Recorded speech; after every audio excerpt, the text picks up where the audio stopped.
peut-être un petit point dans les éléments de contexte sur ce qu'il faut retenir de la 4e directive. La 4e directive votée en 2015 avait plusieurs objectifs, j'en citerai 5. 1, le renforcement de l'approche par les risques. 2, l'identification de facteurs de risque. Les facteurs de risque ont été repris dans les orientations relatives à la surveillance fondée sur les risques, un document qui a été rédigé par l'EBA et qui est sorti le 4 janvier 2018.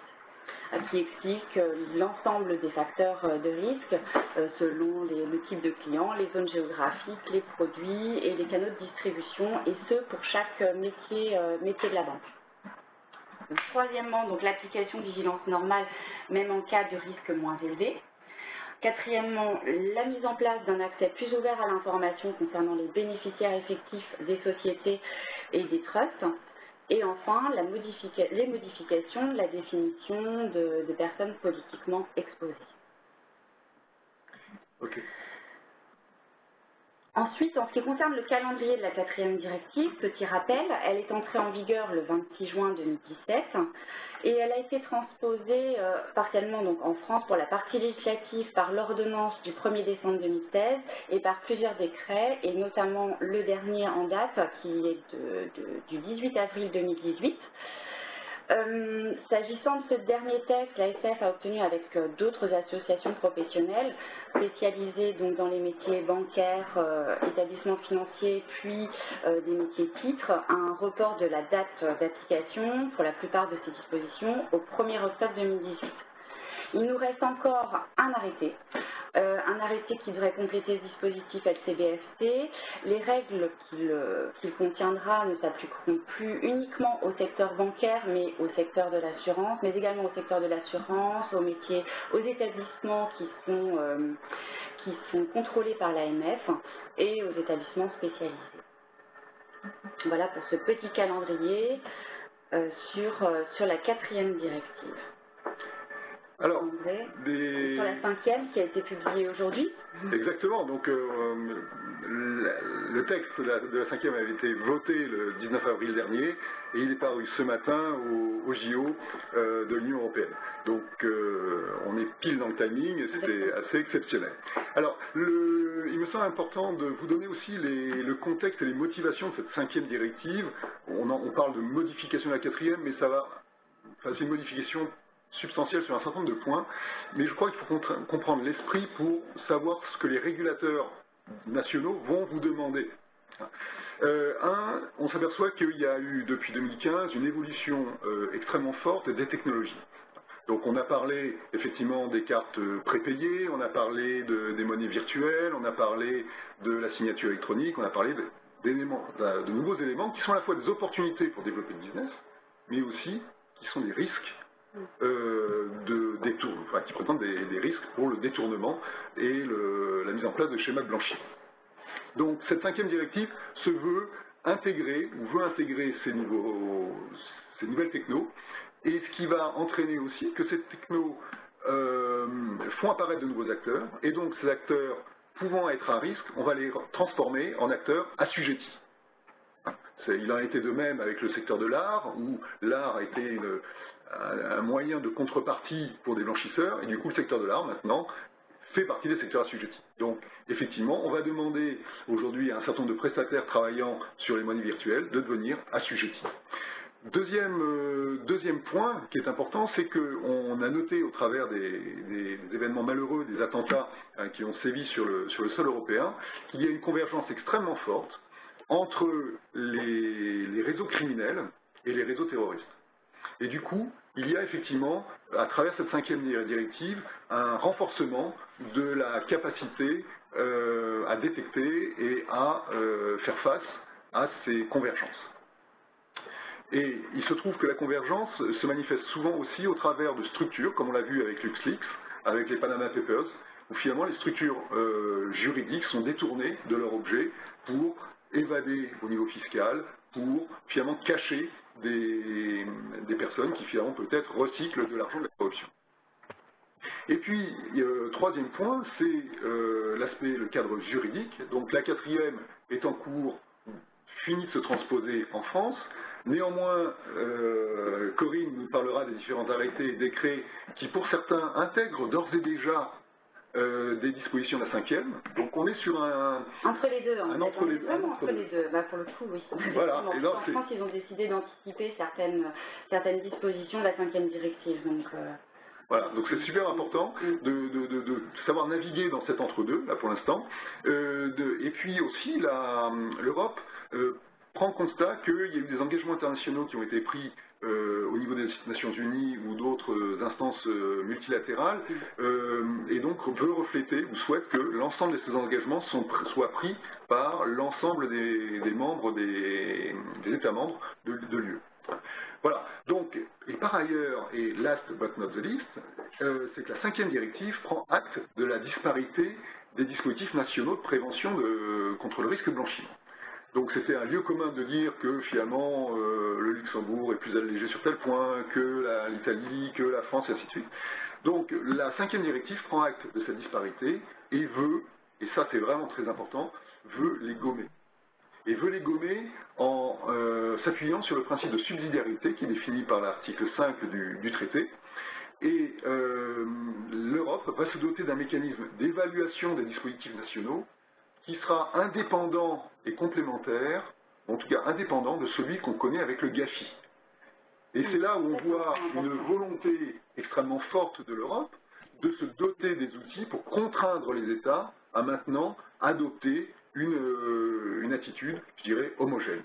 Voilà ce que je pouvais vous dire. Donc l'Europe prend le lead et ça va se décliner tout au long des obligations aujourd'hui.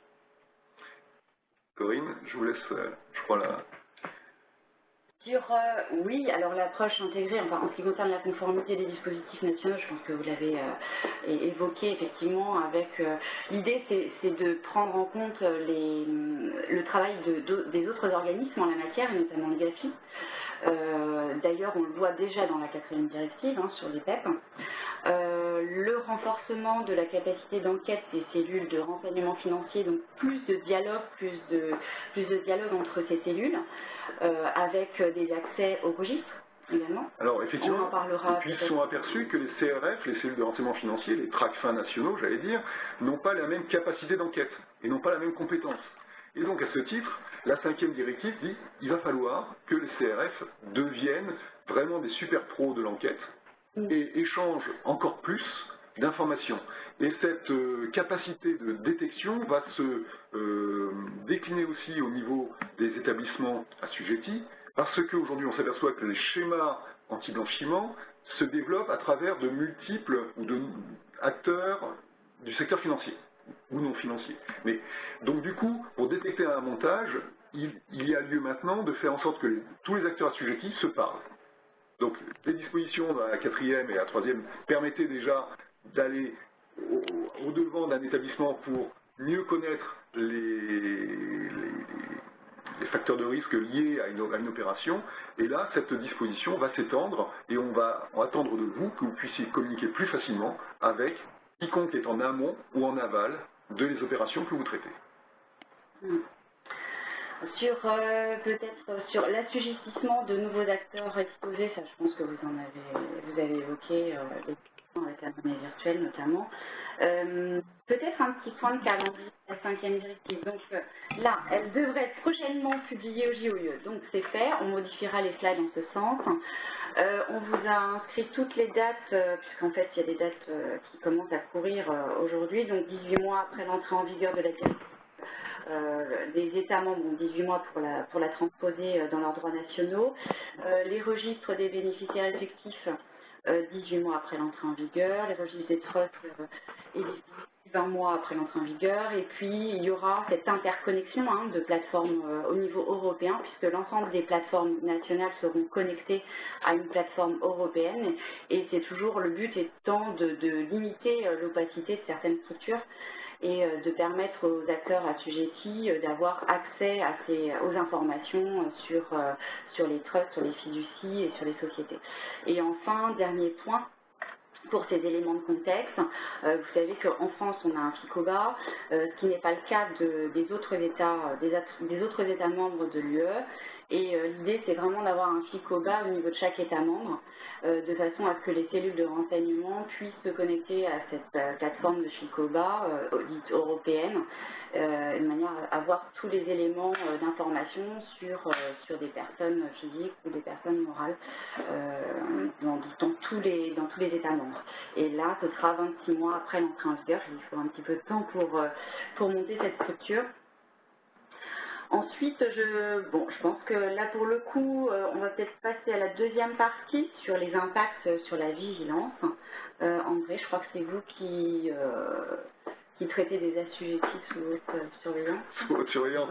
Donc effectivement, un petit clin d'œil pour ceux qui connaissent la série Person of Interest, parce qu'effectivement, aujourd'hui, on s'aperçoit que le dispositif, et vous l'avez donc bien compris, l'Europe aujourd'hui se dote d'un dispositif homogène qui va obliger tous les acteurs étatiques et non étatiques à se coordonner, partager l'information, renforcer leur vigilance, mais ce qui veut dire que vos superviseurs, l'ACPR aujourd'hui, va devoir accentuer sa pression sur les établissements assujettis. Et d'ailleurs, on le voit à travers les annonces de recrutement de l'ACPR, où ils sont en train de muscler les équipes de contrôle. Donc, préparez-vous à une intensification des contrôles. Alors, au-delà de ça, donc j'ai déjà parlé de cette notion de communication intra-extra-groupe. Donc, pour vous qui êtes sur le call, sur cette webconférence, certains d'entre vous sont des filiales, mais je crois qu'il faut comprendre, c'est que la filiale a autant d'importance que la maison mère. Et la maison mère est redevable d'un certain nombre d'informations, de services, au regard de sa filiale qui a une responsabilité, qui est une entité juridique responsable et redevable d'une conformité auprès de ses autorités de supervision.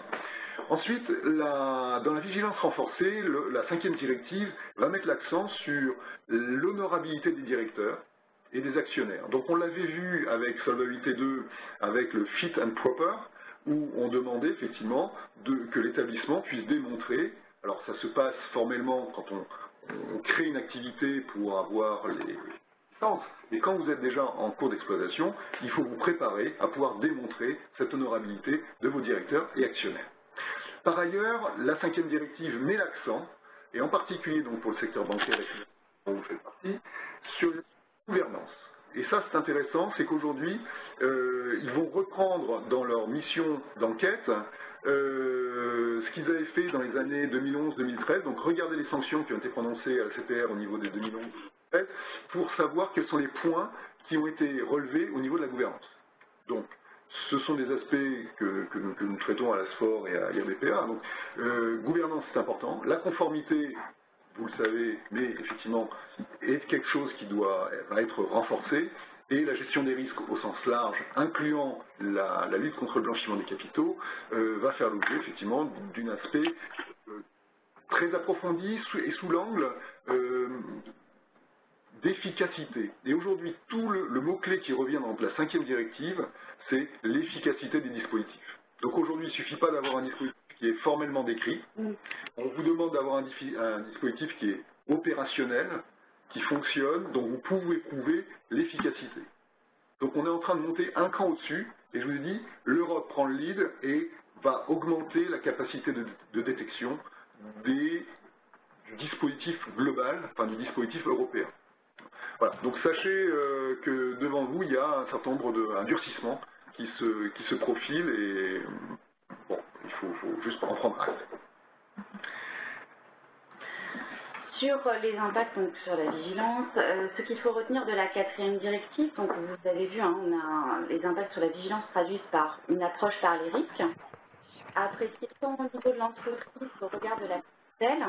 À l'échelle de l'entreprise, il s'agit d'identifier, d'évaluer le risque de blanchiment de capitaux et de financement du terrorisme associé aux produits, on l'a vu, aux services proposés, aux pays, aux zones couvertes dans lesquelles les statistiques sont couvertes, clients et aux canaux de distribution.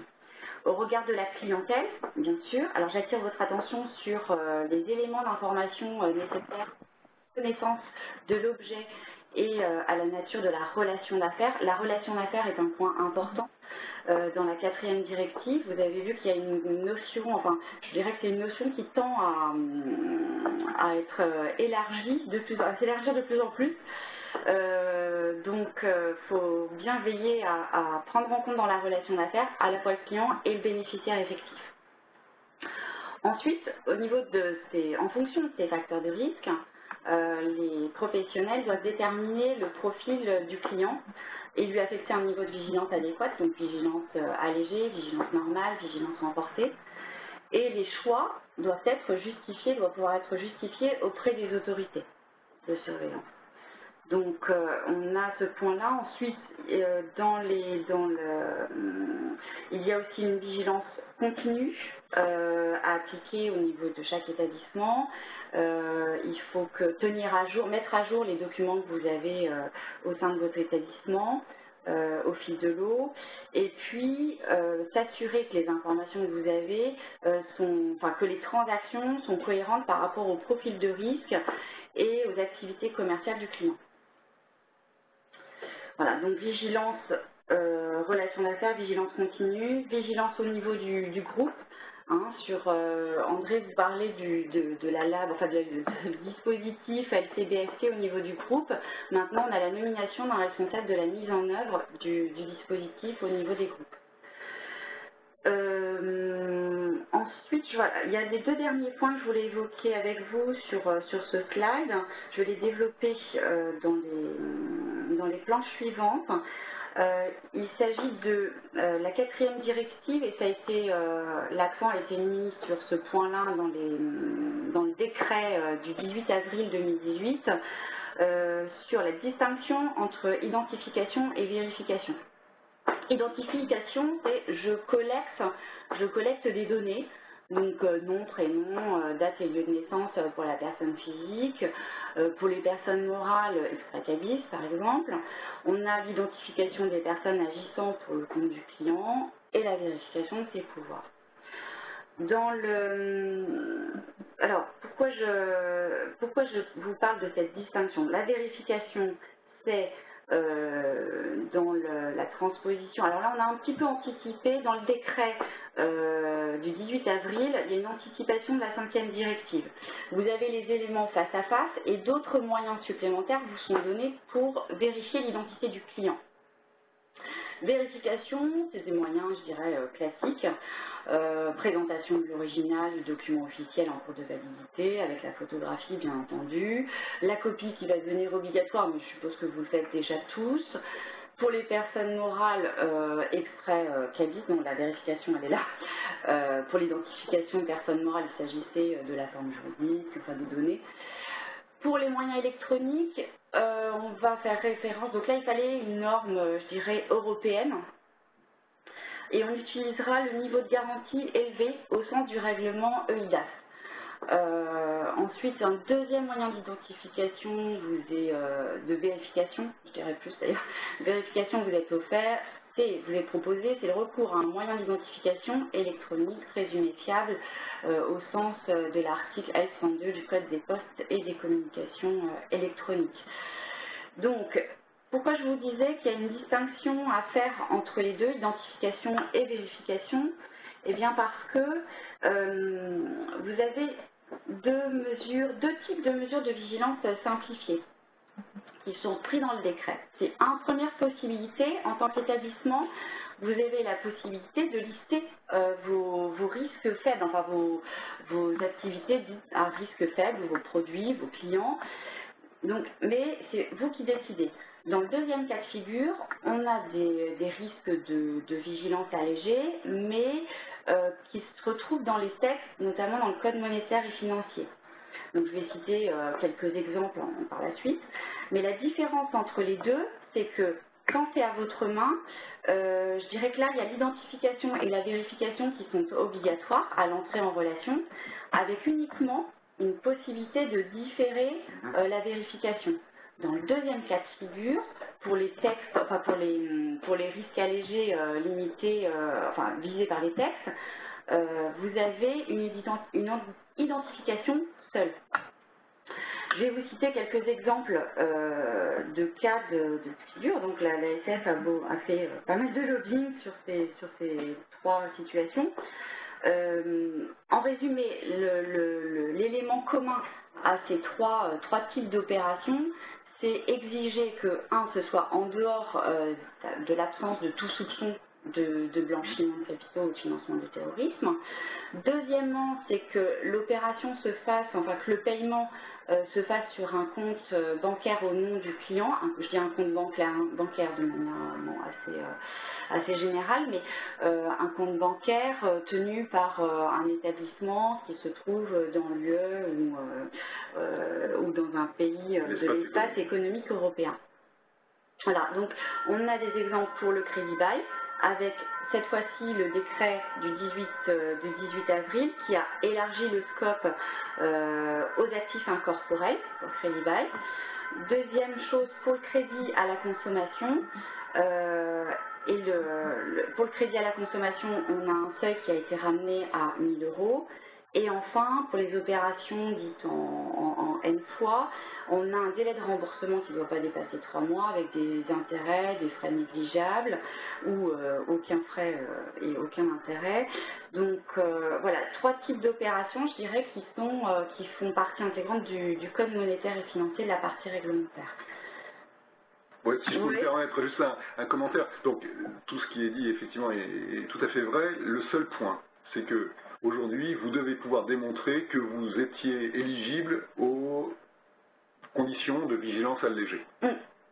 Et donc, ça veut bien dire qu'il faut, dans vos procédures, pouvoir déjà enregistrer les conditions dans lesquelles vous opériez pour pouvoir le démontrer dans 3, 5, 10 ans. Voilà. Et ça, c'est un point qui est extrêmement sensible parce que sinon vous pouvez vous faire retoquer et entraîner des sanctions administratives. Et j'ajouterais qu'il n'y a pas de mesures complémentaires dans les cas de vigilance allégée à distance. Vous savez, les mesures dites supplémentaires que vous devez respecter quand vous êtes dans une relation à distance, elles ne s'appliquent pas en vigilance allégée pour les risques légaux, enfin risques de vigilance allégée légaux. Ok. Je crois qu'en c'est pour les pays tiers. Alors, ce qui est intéressant aussi dans la 5e directive, c'est qu'effectivement, on nous parle on introduit les concepts de pays tiers. Alors, vous êtes familier de cette notion de pays tiers. Cette 5e directive, je vous l'ai dit, c'est renforcer la détection. Donc ça veut dire c'est vous donner, et c'est donner à tous les acteurs, les moyens d'être efficaces. Et pour ce faire, la Commission européenne estime important donc de faire en sorte qu'elle puisse disposer d'une liste des pays tiers à haut risque, qui sera établie par la Commission, en harmonisant le traitement réservé à ces pays au niveau de l'Union. Donc vous voyez encore, l'Europe, avec la 5e directive, prend le lead pour dire on va se doter d'un référentiel. On s'est doté d'un mécanisme d'évaluation. Là, on commence à se doter d'un référentiel de liste de pays qui sera qualifié à haut risque. Bien. Et donc, la Commission est habilitée, au regard de l'article 64, à recenser les pays à risque en s'appuyant sur un certain nombre de critères. Un, c'est la qualité et la complétude du cadre juridique du pays, le pouvoir des autorités compétentes du pays et les procédures qu'elles appliquent, l'efficacité, c'est ça qui est intéressant, c'est que l'Europe va se dire, nous allons évaluer l'efficacité du dispositif qui a été formellement décrit dans les 10 pays. Parce qu'on peut se poser la question, aujourd'hui, la Turquie a un dispositif, mais aujourd'hui, c'est une place de blanchiment qui est assez remarquable. Donc, il y a, à travers cette 5e directive, un principe de réalité qui est intéressant pour dire il va falloir maintenant parler vrai et regarder d'où viennent les menaces. Alors, cette approche harmonisée devrait se concentrer en premier lieu sur des mesures de vigilance renforcée à l'égard de la clientèle. La liste des pays alors donc sera publiée au JO, mais il y a aussi une autre liste que l'Union européenne va établir, c'est la liste des entités juridiques, notamment des fiducies et des trusts, et les constructions juridiques similaire, et ça c'est le libellé de la 5e directive, et qui sera, elle, publiée 14 mois après la date d'entrée en vigueur de la présente directive. Et puis, on verra qu'à partir du 26 juin 2020, la Commission présentera au Parlement européen un rapport dans lequel elle évalue si l'ensemble des fiducies et constructions juridiques similaires ont été dûment identifiées et soumises aux obligations de la directive. Donc ça veut dire qu'au plus tard, le 26 juin 2020, la Commission va prendre note des recensements faits par les États membres sur ces fiducies et trusts et constructions juridiques similaires pour voir si effectivement chaque État jouait le jeu. Et donc là, on voit bien l'Europe encore concentrée, centralisée et s'assurer que finalement les disparités entre États vont être minimisées. Voilà. Et alors, ce qui est important à voir, c'est le langage qui est adopté dans la 5e directive, c'est qu'on voit au regard de ces structures qui finalement ont fait les Panama Papers, qui ont fait les LuxLeaks, qui ont fait un certain nombre qui ont été mises en avant ces derniers temps, c'est qu'on va demander, les États vont demander aux entités assujetties qu'elles appliquent, et ça le verbe et les phrases sont intéressantes, des mesures d'atténuation supplémentaires qui viendront en complément des mesures de vigilance renforcée. Voilà. Donc il va y avoir une nuance dans aujourd'hui ma vigilance allégée. Mais on monte au fur et à mesure en fait. Exactement. Donc il y a des nuances et des actions complémentaires qui vont se mettre en œuvre. La 5e directive fait référence aussi dans les recommandations et les modes de conduite aux recommandations bien sûr du GAFI et aussi oblige tous les États membres à effectivement prendre en compte toutes les obligations découlant d'accords internationaux. Donc, toutes les sanctions diverses et variées, et ainsi de suite. Alors, je vais passer vite, parce que l'article 18 bis de la directive, liste un certain nombre de mesures de vigilance renforcée à l'égard de la clientèle. Peut-être plus l'article 18 bis d'ailleurs. Avec maintenant le nouvel article qui est paru ce matin, mais le temps... Oui, on n'a pas eu le temps de regarder les correspondants. Bon, ce matin, c'est un petit peu bousculé. Donc, effectivement, vous allez retrouver des dispositions qui ont déjà cours au titre de la 3e et de la 4e directive, obtenir des informations supplémentaires sur le client et sur le bénéficiaire effectif, des informations supplémentaires sur la nature envisagée de la relation d'affaires. Donc ça, c'est intéressant, parce que c'est jamais si bien documenté que ça, quand je regarde les différents clients. Obtenir des informations sur l'origine des fonds, l'origine du patrimoine du client et ou des bénéficiaires effectifs.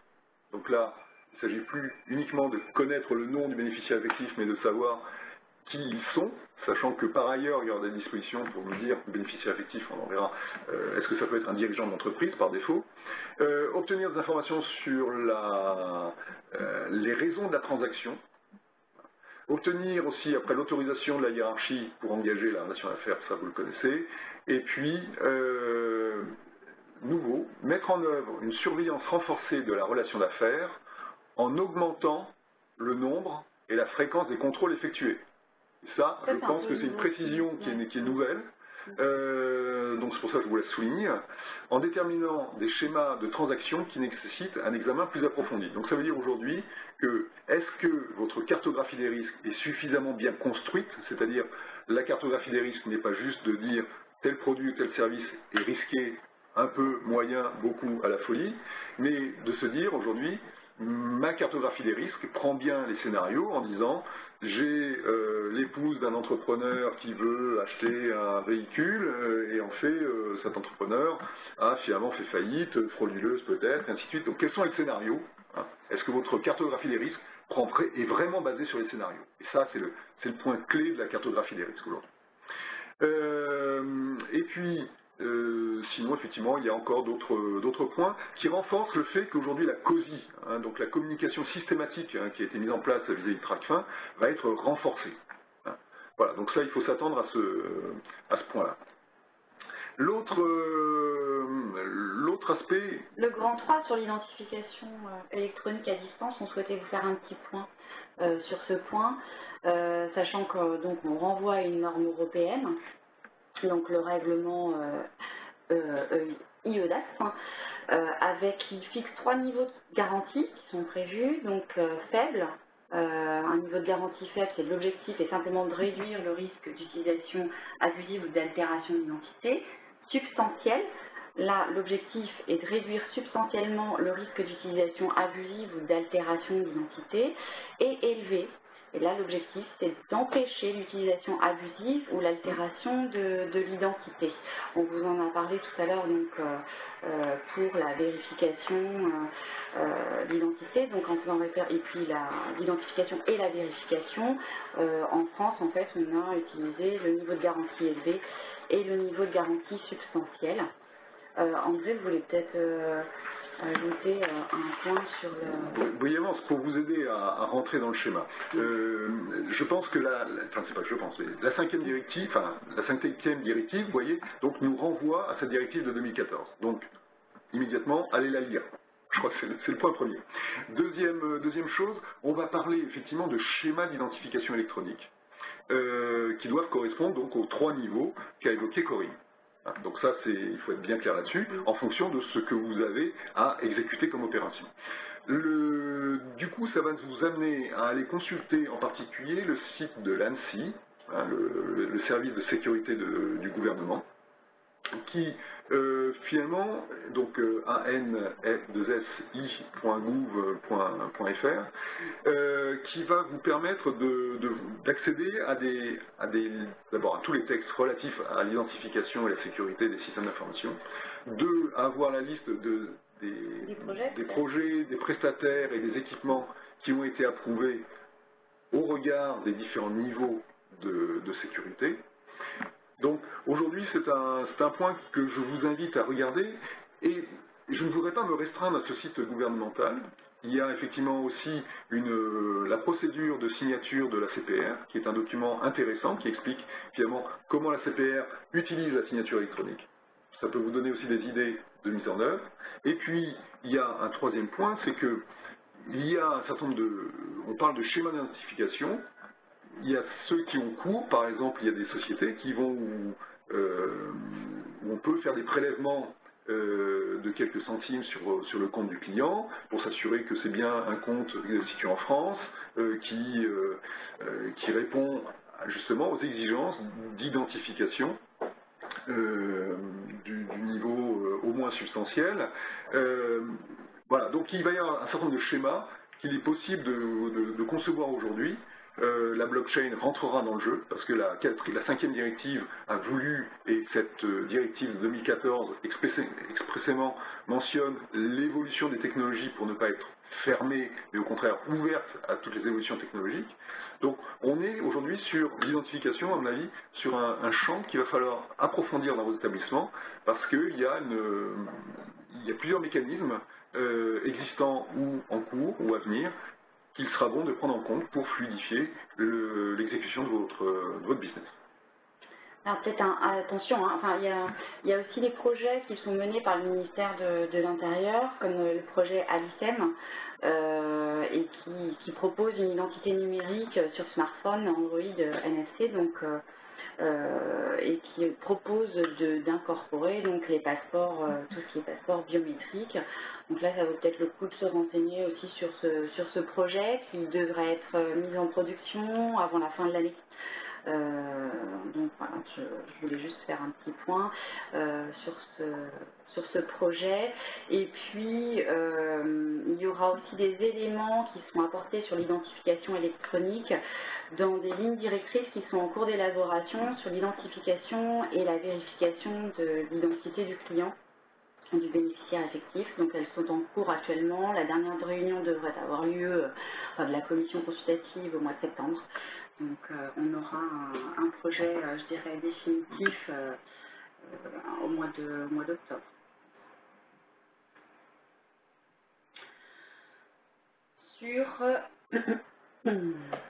Sur les PEP, sur les personnes politiquement exposées, donc quatrièmement, ce qu'il faut retenir de la 4e directive, c'est l'élargissement, on l'a déjà dit, hein, enfin, l'élargissement aux PEP nationaux, ce qui est une nouveauté, des modifications incorporées donc par le décret du 18 avril, puisqu'on intègre les membres de l'organe dirigeant d'un parti ou d'un groupement politique.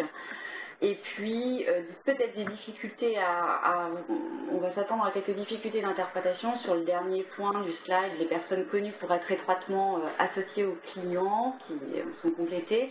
Là, on peut se questionner, s'interroger sur les personnes physiques connues comme entretenant des liens d'affaires étroits avec le PEP. Alors, j'ai entendu dire, on a cité les avocats d'affaires, par exemple, qui travaillent avec les PEP. Voilà, là-dessus, bon, sur les PEP, on a aussi la CPR a sorti des lignes directrices sur les personnes politiquement exposées. Mais ce qu'il faut voir, c'est qu'il y a déjà, quand vous faites une veille continue, comme on le fait là sur le blanchiment, il y a des avocats qui effectivement aujourd'hui sont poursuivis et condamnés pour justement participation à des entreprises de blanchiment ou d'évasion fiscale. Donc, effectivement, ces notions d'avocat, de conseil, de proximité, on est en plein dessus. Hein, donc, je ne parlerai pas du cabinet d'avocat et de l'associé d'un chef d'État. Bon, ensuite, il y a le petit mot connu, toute personne physique connue. Donc ça, c'est un point important. Peut-être qu'il faut utiliser la presse et les médias pour mieux les identifier. Voilà, pour le quatrième. Alors, côté cinquième directive, donc qu'est-ce qui change par rapport à la quatrième? Donc, je l'ai dit, l'Europe prend le lead, l'Europe prend la main, l'Europe augmente sa capacité de détection. Et en fait, du coup, la cinquième directive fixe un certain nombre d'obligations, définit un certain nombre d'obligations applicables à la fois aux États, aux organisations internationaux, à l'Union européenne elle-même et les assujettis. Et donc, si j'explicite un petit peu, les États, donc, au regard de la cinquième directive, chaque État membre établit et met à jour une liste indiquant les fonctions précises qui, au terme des dispositions législatives et réglementaires et administratives nationales, sont considérées comme étant des fonctions publiques importantes au fin de l'article de la cinquième directive. Bien. Donc, on met en responsabilité finalement les États dans leur travail d'analyse au vu de la transposition de cette cinquième directive. Les États, dans ce cadre-là aussi, vont demander à chaque organisation internationale accréditée sur leur territoire d'établir et de mettre à jour une liste de fonctions publiques importantes qui existent au sein de leur organisme dans le cadre de cette identification des fonctions définissant une personne politiquement exposée. Moi, j'ai quand même un seul regret, André, c'est qu'on n'ait pas eu de liste de PEP dans tous les États européens. C'est-à-dire qu'on n'ait pas une liste globale, consolidée. Voilà, on a une liste de fonctions, mais pas une liste de PEP encore. C'est une remarque très populaire pour tous ceux qui sont sur le call. Voilà. Tout le monde attend une liste gratuite consolidée. Exactement. Voilà, bon. Alors, bon, pour l'instant, il n'en est pas encore... on y arrive tout doucement. Et justement, on y arrive parce que l'Union européenne va recueillir l'ensemble de ces listes qui vont pouvoir être rendues publiques. Mais surtout, la Commission va dresser et mettre à jour la liste précise qui sont considérées comme étant des fonctions publiques importantes au niveau aussi des institutions, des organes de l'Union. Et cette liste comprend également toute fonction susceptible d'être confiée à des représentants de pays tiers, d'instances internationales, accréditées, ainsi de suite. Et la Commission constitue des listes, à partir de toutes ces listes, une liste unique. Et c'est là où ça va être intéressant. L'Europe va sortir une liste, mais contenant des fonctions, pas des noms de personnes. Parce qu'il y avait des interprétations différentes Exactement. selon le type de fonction, la nature de fonction. Donc on est bien dans l'esprit, l'Europe prend le lead aujourd'hui et consolide et crée un référentiel unique pour savoir qui aura le statut de PPE. Voilà. Donc ça c'est vraiment important. Et les assujettis, donc je dirais vous, en l'occurrence, sur cette conférence, donc on vous demande d'adopter une approche, un réexamen des clients existants. Voilà, bon, ça, vous connaissez effectivement la notion de flux et de stock quand je vous parle. C'est le flux, c'est toute nouvelle personne qui rentre en relation, et le stock, ce sont les personnes qui sont déjà clients de chez vous et qui peuvent devenir PPE ou disparaître voilà, au cours du cycle de vie. Cependant, compte tenu des risques plus importants de blanchiment des capitaux, de financement du terrorisme et d'infractions sous-jacentes. Et c'est intéressant parce que dans la cinquième directive, la Commission européenne met l'accent ou introduit beaucoup plus fréquemment maintenant les infractions sous-jacentes associées. C'est-à-dire que, vous connaissez le blanchiment, c'est toujours le blanchiment 2. C'est le blanchiment de l'argent ou du trafic de stupéfiants, c'est le blanchiment de l'argent de la fraude fiscale, voire Cahuzac, c'est le blanchiment de l'argent de la corruption, c'est le blanchiment 2. Et au travers de cette lecture de la 5e directive, aujourd'hui, je pense que les régulateurs vont être beaucoup plus attentifs à votre capacité à détecter et à identifier les infractions sous-jacentes qui pourraient ensuite être prises en compte dans des schémas de blanchiment. Donc aujourd'hui, est-ce que votre cartographie des risques est suffisamment complète pour prendre en compte ces blanchiments? Et ça va assez vite. On peut avoir, aujourd'hui, il y a des schémas de trafic de chiens, on voit des trafics d'organes, d'êtres humains. Bon, donc il y a énormément de points qui, à mon avis, devraient être pris en compte dans vos cartographies des risques. Voilà. Et la 5e directive impose un contrôle régulier. Voilà. Mais attention, hein, c'est pas parce qu'on est bête qu'on doit faire l'objet de discrimination. Donc la CPR a récemment attiré l'attention des établissements sur le fait que voilà, un PEP doit être traité quelque part de la même façon qu'un client lambda, et on ne doit pas mettre plus de temps à entrer en relation d'affaires avec un PEP. Très très important, très important. Excellent. Sur les bénéficiaires effectifs, oui, on va peut-être accélérer. Oui, on va accélérer parce qu'on est un petit peu en retard, mais ça va s'ajuster. 4e directive et 5e, je vais traiter les deux en même temps. Donc un PEP, alors pas un PEP, un bénéficiaire effectif. Donc on fait toujours référence aux 25% de capital ou des droits de vote de la société. Bon, avec une notion qui a été introduite par la 4e, un pouvoir de contrôle sur la société au sens du code de commerce. Sur la 5e, donc on avait peur que ce seuil de 25% soit abaissé à 10%. Il a été maintenu à 25%, c'est très bien, sinon ça aurait donné beaucoup plus de travail aux établissements. Toujours identification, donc identification identique à l'identification du client. Sur la vérification, on note que c'est par tout moyen, tout document ou justificatif approprié.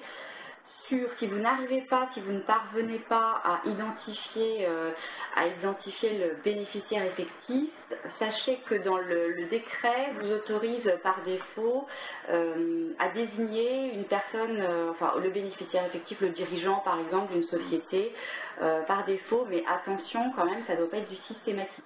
C'est-à-dire que dans le décret, vous avez la forme juridique de chaque personne morale, et en face sont désignés donc les bénéficiaires effectifs, personnes physiques, que vous pouvez désigner. Donc voilà sur ce point.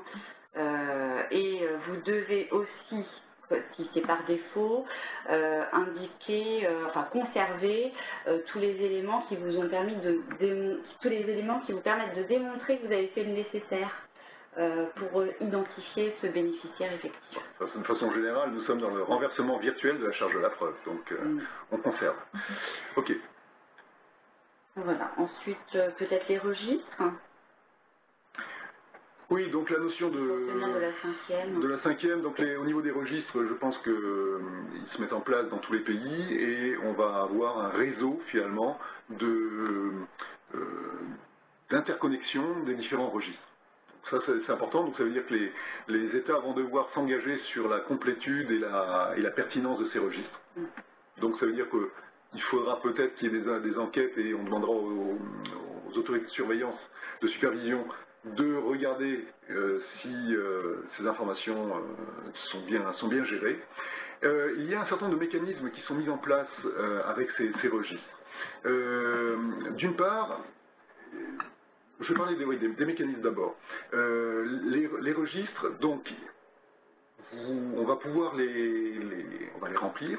Par contre, il y a un mécanisme qui est introduit par la 5e directive qui dit que toute personne qui fera l'objet d'une interrogation dans ces registres sera informé de l'identité de la personne qui a demandé l'information. Oui, parce qu'en fait, on est dans une sorte d'équilibre entre celui qui se trouve dans ces registres, des droits fondamentaux qui appartiennent à la personne qui est entrée dont le nom est entré dans le registre. Donc on a une volonté de sauvegarder les libertés fondamentales, les droits fondamentaux, et par ailleurs de donner accès, de donner plus de transparence.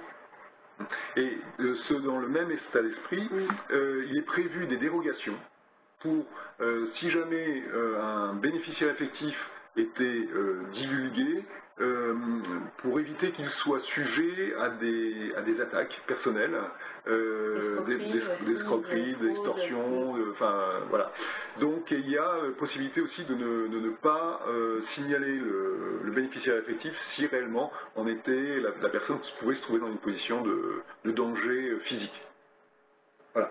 Donc ça, c'est aussi important à connaître. Et ce que j'ai trouvé admirable dans la 5e directive, et je vous en parle parce que je ne l'avais pas vu comme ça, c'est surtout que la Commission européenne voit à travers ces registres finalement un intérêt à protéger les investisseurs minoritaires. Parce que pour l'instant, on vous parle blanchiment, donc lutte contre la criminalité quelque part, et respect d'un certain nombre d'obligations particulières, mais il voit finalement, à travers l'identification des bénéficiaires effectifs, une transparence qui va permettre, quelque part, d'éviter des manœuvres obscures et qui protégera, in fine, les investisseurs minoritaires. Et je crois que c'est un concept que je vous livre, que je trouve très, très, très intéressant, parce que qui vise à la dynamique des marchés. Qu'est-ce qu'il y a d'autre? Voilà, écoutez, merci pour votre écoute. Nous allons éventuellement